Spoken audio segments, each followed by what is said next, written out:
मध्य प्रदेश में अरबों की लागत से बनी गौशालाएं भ्रष्टाचार की भेंट चढ़ रही हैं। आपको बता दें कि अकेले भिंड जिले में 90 गौशालाएं बनकर तैयार हैं।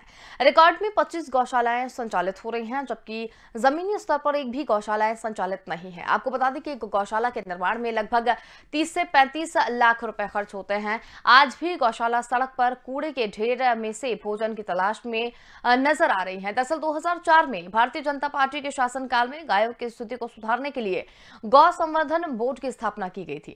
2018 में कमलनाथ के नेतृत्व में कांग्रेस की सरकार आने पर कमलनाथ ने 1000 गौशालाओं के बनाने का निर्माण लिया था, लेकिन भारतीय जनता पार्टी के नेताओं का कहना है कि कांग्रेस ने ये गौशालाएं सिर्फ भ्रष्टाचार करने के लिए बनवाई हैं और इन गौशालाओं के निर्माण में बड़े स्तर पर भ्रष्टाचार किया जा रहा है। नियरेस्ट गौशाला उसको उन गायों को जो एक्सीडेंट हुआ है या कहीं लावारिस पड़ी हुई है उनको उठा के लेना चाहिए और उनको सेवा करना चाहिए। लेकिन होता क्या है कि इस भिंड जिले में इतनी ज़्यादा गाय हैं आवारा की स्थिति में जो घर के बाहर हैं, तो उनको रखने की हमारे पास जो गौशाला उनमें भी पर्याप्त व्यवस्था नहीं हो सकती। जैसे अभी 40 बन गई हैं तो 40 में हम 100 के हिसाब से 4000 गाय रख सकते हैं, लेकिन इस समय लगभग 15000 गाय लावारिस है। भारतीय जनता पार्टी वो पार्टी है जो भगवान राम के नाम पे और गौ माता के नाम पे राजनीति करती है, और कोई भी जो जनता का विषय होता है, किसानों का जो विषय होता है, उस पर कभी भी बात नहीं करती है।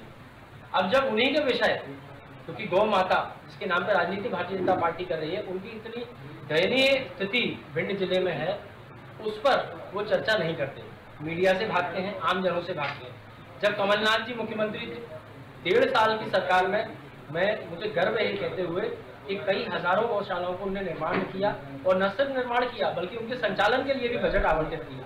आज स्थिति ये है कि जितने कांग्रेस शासन काल में जो बन गई गौशाला वो तो बन चुकी थी, लेकिन उसके बाद उनको संचालन करने के लिए भी जो पैसे जो निधि दी जाती है वो भी शासन ने देना बंद कर दी है।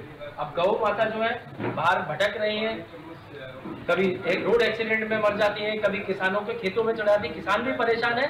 और गौ माता की स्थिति तो वाकई भिंड जिले में मैं कह सकता हूँ इतनी दर्दनाक स्थिति कहीं भी नहीं होगी मध्य प्रदेश में। गाय भारतीय जनता पार्टी का जब से जनसंघ से लेकर के भारतीय जनता पार्टी की यात्रा है, उस यात्रा में गौ माता हमारे लिए हमेशा पूजनीय और आदर्श विषय रही। हमने हमेशा गौ संरक्षण, गौ के संवर्धन के लिए हमेशा प्रयास किए, अपनी नीति में उसको स्थान दिया। आप देख रहे होंगे कि कांग्रेस की सरकार में कितनी गौशालाएं बन तो गई थी, पर उसमें जीवंत गाय कितनी थी, गायों का संरक्षण उसमें कितना हुआ कि आप लोग देखते हुए, आपने पत्रकार रहे हो तो आपने घूमे होगा, उनका जायजा लिया होगा। भारतीय जनता पार्टी का ऐसा मानना है कि जन जागृति के माध्यम से हम लोगों को जागरूक करें कि गाय भारत के प्रत्येक घर में गाय हो, खासकर ग्रामीण इलाके में गाय को आज भी लोग रखें अपने यहाँ।